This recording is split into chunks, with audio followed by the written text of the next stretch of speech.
Alright, what's going on people, Ring Roadmap here. Before we begin this breakdown, I just want to give you guys a quick update on channel about, my future content. One of the things that I've decided to do is to do local boxing fights here in the Philippines. As you guys know, although I sound like a black dude, Ring Roadmap is a Filipino. The voice behind Ring Roadmap is actually a Filipino. So a lot of folks from here in the Philippines have already encouraged me to do more local fights, and so that's what I'm gonna be doing today. Alright, I'm gonna be doing a recent fight. It's a prospect here in the Philippines. His name is John Paul Gabunilas, and he recently got a controversial victory over Jesse Espinas, who was a much shorter fighter. And so this will be a breakdown on how to fight a tall guy for a shorter fighter. Espinas has displayed it beautifully. Let's get right into it. So as we know, or as we can see here, the first thing that Gabunilas tried to do is he tried to establish that lead hand by stretching it out. Now, while stretching it out, he was setting up his big right hook. He was stepping in with it, and then he was setting up a short right hook to land. He was hoping to land it on the left side of the face of Espinas. But the problem here is that Espinas would constantly smother him, and he'll end up being too close to even land the right hook. So let's look at a couple more clips here. I'm gonna use very limited footage so that you guys can be encouraged to watch the full fight on the original video, which I'm gonna be posting, or which I'm gonna be including down below. I'm gonna add the link over there. So here again, he uses that long lead hand to set up the right hook. So watch for it, or look at it for yourself. But again, watch what Espinas does here. It's a very veteran move. Whenever you got somebody rushing in like that with a big punch, all you have to do is two things, or all you have to do is stay close. A lot of people try to lean away from the punch. That's wrong. Alright, you want to stay close, you want to lean in. Look what Espinas did here. He leaned in, he leaned forward, and then he ended up, or the punch ended up being overshot. The punch was overcooked, as they call it in basketball, right? So that's why this right hook of John Paul Gabunilas never landed in the first couple of rounds. So the next thing that we'll see, which is actually a move by Teofimo Lopez, is going to be the right straight, and then from throwing the right straight, he's going to square up. So watch this one. From the right straight, he's going to square up, and then he's going to try to throw a short left hook. Look at that left glove right there. The blue glove is very subtle, right? But what he does there is he uses this right hand to sort of distract his opponent, and then by doing that, he will put the right hand forward, or the right foot forward, and then he will try to throw this. He will try to sneak in this short left hook right there, which obviously failed because, again, he ended up actually being too close. So look at that again. Let's see why this one did not land. So right here, you see Espinas temporarily going on a back foot, but then right away he decided to stay low, and he decided to dig down and try to smother. But the problem was Gabunilas pushed him back, so he was forced right here to switch into an orthodox stance. Okay, so let's see this next one. It's gonna be another right hand, very Teofimo Lopez-ish. He's gonna throw a wild straight punch, and then it's gonna try to sneak in a short left hook once it's already in there. But Espinas is so short. Espinas is so short. It's sort of a gift, on his side, because all of the left hooks right here, it just kind of flew above him because he's so short, and he was able to, dodge these left hooks by Gabunilas. So next up here is going to be the counter to the square up. So watch what Espinas does here. He will counter Gabunilas when he squares up. So look at his feet right here. It's going to be shoulder width apart. And then it's going to counter him right when he squares up right there, because what he tends to do is whenever he squares up, he drops those hands and he keeps that chin up, kind of like Teofimo Lopez. So again, you saw that right there. Chin is up, hands are down. He's going to try to square up, fake a right hand, and then I think he was going to follow up with the left hook right here. But the thing is, or the problem was that Espinas threw the right hook first, and he got timed right here. Well, it's a right hook / right jab, in my opinion. It's a borderline right hook, right jab, right? It's like 55-45. Alright, let's look at the next one here. Again, it's going to be that same habit right here. Is going to throw a big right hand, and then he's going to square up with his hands down. Well, his hands are up here technically, but the left hook Espinas is already anticipating the left hook, so what did he do? He beat him to the spot, or he beat him to the punch with the right hook. So before Gabunilas can even throw the left hook, he already countered him with the right hook right there, okay? Next example here. So let's look at another one. He's gonna counter him as he squares up. Let's see if he throws a right hand here or he just squares up. Because he does both, you know. Sometimes he squares up in itself. He doesn't really throw right hand, you know. So let's look at this. Here it is. He's gonna throw that right hand once again. Espinas will counter him with a right hook, and very good job by Espinas here. Notice how he doesn't step straight back. He actually steps back at an angle, and what that enables him to do is that disables the left hook of Gabunilas to land, because he's all the way right here. You see? So very good job there by Espinas. You know, Espinas said him himself. He likes to watch a lot of Loma, so you can kind of see the angles and everything. Okay. So next one here. Next up here, we're gonna look at the Gazelle right hook of Espinas, which is which is actually a usual move for southpaws. However, it's not used enough for a country such as the Philippines. I don't know why. I think this move needs to be taught more. You know, the Gazelle footwork. What he does here is that he's gonna start off pretty low. Okay, he's gonna start off pretty low here, and then he's gonna be overly heavy on that front leg. You see that? Leans very forward. And then he's gonna propel himself forward and put or move his back foot first. The back foot goes where the front foot is, and then there you go. You got yourself a nice Gazelle right hook, and your opponent won't see it coming because it's very quick. It's actually much quicker than a typical step in. And Lomachenko does this move a lot too. You know, he does it with the jab and stuff. So right here it's gonna be more of a jab. I think it's more of a jab, but it's kind of a right hook too. So notice how he starts off very heavy on that front leg, and then he just Gazelle steps his way in. Bam.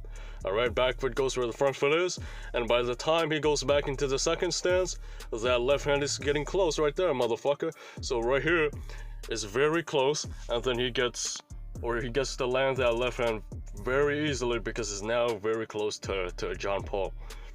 So this one is more clear right here. This one is definitely a Gazelle right hook. He's gonna start off leaning forward, okay, and then he's gonna slip over to the left or to his right side, right there on that right knee, getting some power from that right knee and that right ankle. All right, and then he's gonna throw this right hook. Luckily, right there, John Paul was able to pull back, but again, most of the time, your opponent doesn't really get to pull back on time because this move is so quick. Okay. And if you don't notice yet, or if you haven't noticed yet, I am playing it in 0.75 speed, okay? So here again, notice how much distance he covers, man. I don't know why this move is not taught, and I'm happy that it's not taught, because usually when I do this in sparring, my opponents get caught off guard. They're like, where did that punch come from? It came from the Gazelle step, okay?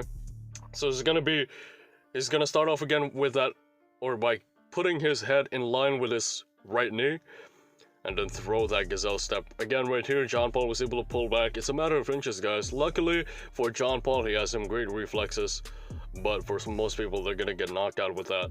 Marvin Hagler started this move, and you know, now it's a lot of Terrence Crawford. Even Pacquiao does this move quite a lot in this fight, so it's very effective, okay? So the next thing we're going to look at now are angles on the blade. As we noticed from John Paul Gabunilas, he always gets on the blade. What happens when he does that? He limits his vision, and then number two, he gets susceptible to angles. What's the best example of this? Lomachenko versus Rigondeaux. You watch that fight. If you bend down too much on the waist, eventually you're going to get caught with angles. Or you're going to be taken advantage of through angles. So notice what he does here, or what Espinas does here. He's going to throw a jab, okay? He's going to pin the neck or the back of Gabunilas, and then he's going to take a side step right here. Very subtle move. And notice how John Paul, you know, being the young fighter that he is, he wasn't able to catch up on that. But luckily for him, he was able to smother. So he was able to smother right there, and Espinas was not able to throw punches after the side step or after the shift. So here again, very subtle, okay? He's going to step back with an angle, or Espinas will step back at an angle. Notice what he does with that right foot. Okay, so he's gonna step back, put that right foot right here, transfers it over there. And just with that single movement of the right foot, you have already changed the angle, okay? So here, he's now technically in an orthodox stance. Very good position right here. Gabunilas is kind of in an awkward spot because he's facing this way, but Espinas is on his side, so he has to turn his head. And by the time he turned his head, notice what happens. He gets caught with the right uppercut, okay? Boom. Right uppercut right there. Well, he didn't really get caught with that clean, but I think the other punch landed. Boom. That left hook kind of landed. The right uppercut almost landed, but it doesn't change the fact that these angles really confused John Paul for a while, you know. So here again, he's gonna use that same angle. Boom, double left, switch into orthodox, okay? Right uppercut. And then notice how he keeps his head on or outside the center in order to prepare for that right shoulder or for the left shoulder smother. And by the time he's done with his combos, his head is already on the left shoulder of Gabunilas, you know, keeping himself away. So it's really punching at an angle, not going straight in, which gave John Paul a lot of troubles. And as you can see there, he got caught with a right uppercut. Okay, boom, right there. Okay. Next up, we're gonna see the left hand to smother, and this is why Gabunilas really had a hard time countering Espinas, is because Espinas would always smother after he throws. So watch what he does here. He's gonna first throw a left hand. When he misses, Gabunilas will try to counter with a check hook, but he did this right from the beginning. You know, he must have watched a lot of John Paul before this fight. He did this right from the beginning. He always smothered outside of the left hip of Espinas or of Gabunilas in order to avoid that left hook smother, or in order to avoid that counter left hook by Gabunilas. And he does the same thing here again. Okay, smother on that left hip, boom, right there. Avoiding the left hook of Gabunilas. Only danger or only problem with that is you may get caught with an uppercut. So you definitely want to be careful in doing this, especially if your opponent is good at stepping back. But I think Espinas noticed that Gabunilas was not really good at stepping back, so what did he do? He just kept on smothering. You know, left hand, boom, smother.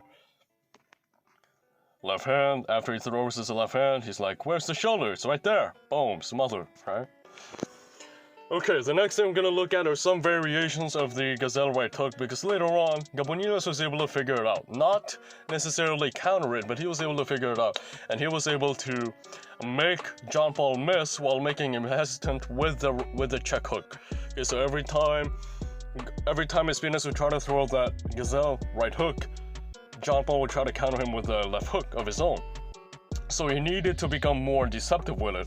What did he do? He threw the cross first. Very good move right here by Espinas. So notice here how he throws that left hand first, and then as he pulls that left hand back, he also takes that left foot forward, and then he takes that gazelle step. Very subtle addition right here, or very subtle adjustment made by Espinas. If the right hook in itself doesn't work, add a left hand to set it up, you know? And that's the same thing that a lot of people do, like Kovalev and even, who's the Filipino fighters that likes to do this? Even Pacquiao and Magsayo, you know, they like to do this move. They set it up with a rear hand, and then boom, they take that gazelle step either with a jab or with a right hook. They either do a gazelle jab or a gazelle right hook. Another variation here, he throws a left hand, boom. Which move is this? Or who uses this move a lot? Emmanuel Navarrete, alright? Watch his knockout with Christopher Diaz. He likes doing this move a lot. So he throws a rear punch right here, and then he takes the gazelle step on the uppercut. So as he throws the uppercut, that right foot or that left foot comes forward, and then it goes where the front foot is. And then that front foot, by the end of the move, guess where it is? It's already outside the lead foot of John Paul. So great distance, or great footwork right here by Espinas. This one, it was a little more awkward, to be honest with you guys. It was a little more awkward because he had to throw it close. So he realized it late that he actually didn't need the gazelle step. Sometimes you don't even need the gazelle step. He realized here that he was too close, and then the gazelle step wasn't really necessary, and there are times where that happens. So guess what he does? Instead of making the gazelle step a forward motion, he will turn it into a sideward motion. So he takes a gazelle step, but he does it sideward, in a sideward angle, and then right there, by the end of that move, he's already outside, or he's already on the left side of John Paul, while John Paul is looking around wondering where he is. So that is it for this video. First local fight, well, it's not a really... Well, yeah, it is my first local fight. I have broken down local fighters before, but local fights is different, you know? I haven't done local fights before here in the Philippines, so I'm definitely going to be doing more in the future. Watch out for you guys. If you want it in Tagalog, we can do that too, but I don't think it's going to get a lot of views, and I don't think, you know, Filipinos really have a difficult time understanding English, so I'm going to keep it English for a while.